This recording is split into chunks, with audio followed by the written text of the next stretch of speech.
251. Encara a verdade essencial como fato e não como mistério, se queres de fato atingir a melhor concepção das verdades relativas. Quem produz fatos não faz ilusão nem mistério, e não embaraça ninguém afirmá-los, desde que esse alguém seja simples e humilde, não queira ser e não seja de fato um fingido. 252. Quando um homem falar, procura saber se pensa mesmo na verdade, ou se apenas procura fazer propaganda de suas convicções sectaristas, essa coisa que o impele ao ridículo, mais do que as divinas realizações interiores que o conduziriam, lentamente, ao estado de uno com o Pai.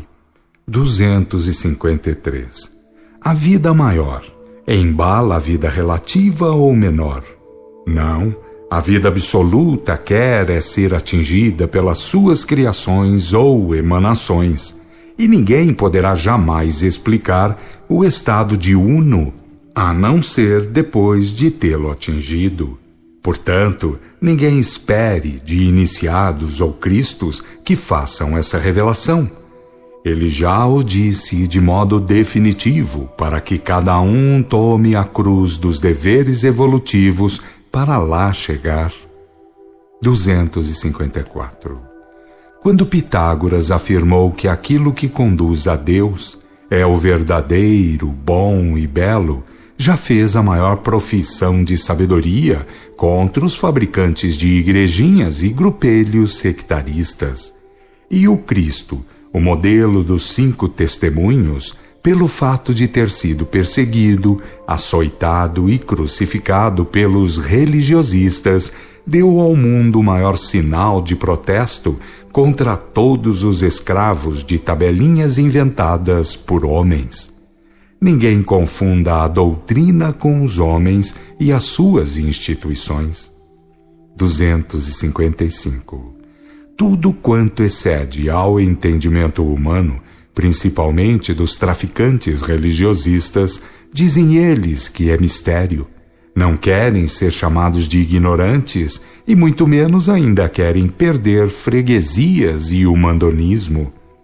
256. Confessar a nossa ignorância em face da verdade absoluta não é vergonhoso nem criminoso. O que é tudo isso, e mais ainda, é o proceder mal, é produzir o atraso próprio e dos seus semelhantes, procurando ressalvar orgulhos e vaidades. 257. O mistério já desculpou toda sorte de ignorâncias, já prestigiou toda sorte de explorações, já justificou todas as formas de inquisição e por muitos e muitos séculos viverá entronizando a imbecilidade humana. 258. Se o desconhecimento da verdade absoluta é bastante forte para justificar a ideia de mistério, nem por isso justifica que, em virtude dessa escamoteação, uns venham a ter o direito de explorar os outros. Que todos sejam iguais em face da verdade ignorada, para que alguns espertalhões não transformem esse argumento no direito de vender mentiras aos tolos. 259. Lembra-te de que o Deus de verdade, amor e justiça jamais permitirá que um filho seu fique sem ser o que é, para estar em algum lugar, de algum modo, e fazendo alguma coisa. Medita sobre esta realidade e verás que, embora a verdade total te escape, em sua essência, no campo das manifestações, ela te envolve com todas as forças de sua infinita realidade. 260. Os sentidos do Pai Divino estão dormentes nos seus filhos, ainda em processo evolutivo. A evolução fá-los-á manifestados, vibrantes e penetrantes, e ninguém poderá concebê-los antes de atingir esse estado. A quem for igual, nada será necessário dizer, e a quem não o for, nada adiantará dizê-lo. A verdade, por mais profunda que seja, não é enigmática nem misteriosa, devendo os filhos de Deus estarem sempre dispostos ao progresso, pois só lentamente virão a conhecê-la e, mais ainda, a usufruí-la. A sagrada finalidade da vida não é ficar eternamente em estado de ignorância, confusão e dúvidas, essa coisa muito aproveitada pelos exploradores religiosistas. O espírito não é ilusão ou aparência, é uma realidade que deriva da divina realidade e, portanto, deve fazer de sua vida um programa de confiança em si e nas suas obras. 261. Tudo no plano relativo tem interior e exterior, cerne e casca. E em matéria de espiritismo não poderia ser de menos que assim fosse. Ninguém deve querer ser apenas casca ou ficar com os casquentos. E se assim proceder, certamente estará cavando o abismo, onde terá que penar sua incúria. 262.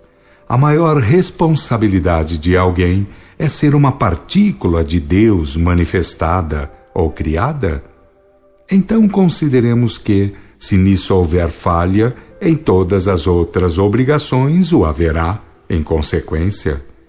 Quem não pode corresponder ao necessário, como corresponderá ao contingente? 263.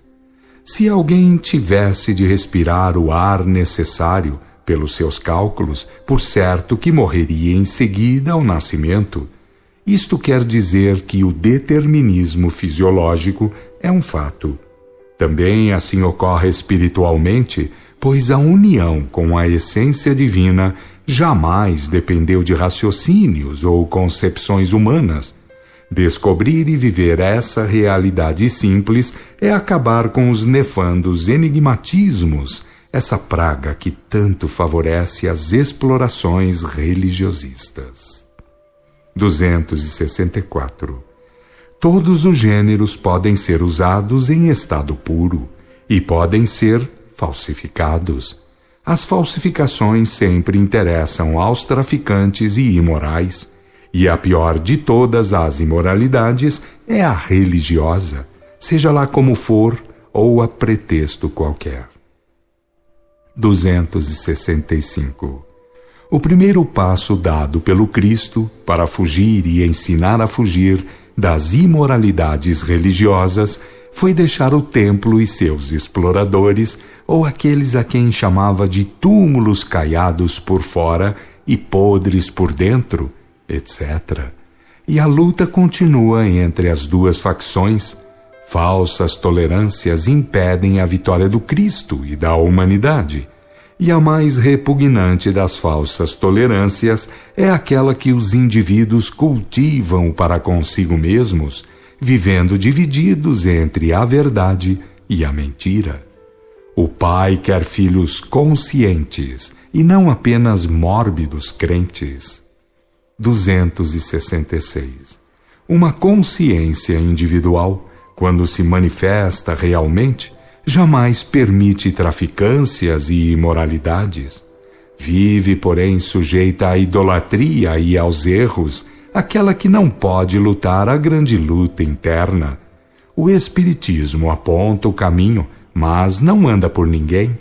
Tome cada um a sua cruz e faça a caminhada no rumo da verdade. Ensinar cumpre a doutrina, mas realizar cumpre a cada filho de Deus. 267. Aquele que dobra o corpo diante de homens fantasiados, e de paus e de pedras, ou de idolatrias quaisquer, prova que espiritualmente não é capaz de se manter ereto. Filho do Todo-Poderoso procura ser amigo da verticalidade íntima. 268. E disse o Senhor na Assembleia que a restauração do Consolador, ou do Espírito derramado sobre a carne, tem por fim encher a terra de profetas, para que o conhecimento de causa force a humanidade ao caminho libertador. Porém, enquanto os indivíduos forem errados, como a humanidade poderá estar certa? 269. Já foi dito que a pior mentira é aquela que é imposta em nome da verdade. Estejam alertas, portanto, aqueles que empregam mal mediunismo ou profetismo. A justiça divina considera o grau de conhecimento de causa das pessoas, mas não aceita desculpas, porque aqueles que chegam apresentando desculpas não podem alegar ignorância. Desculpas são confissões de culpas. 270. Não esperes que os esclarecimentos prestados por estes pontos venham a te servir depois da desencarnação. Eles não foram transmitidos para isso. Faze de ti um filho de Deus inteligente, sensato e livre, amigo da verdade, do amor e da virtude, porque a liberdade nunca virá pelos desfiladeiros do sectarismo que o mundo oferece. Aprende e vive, já e agora, porque tu és eterno.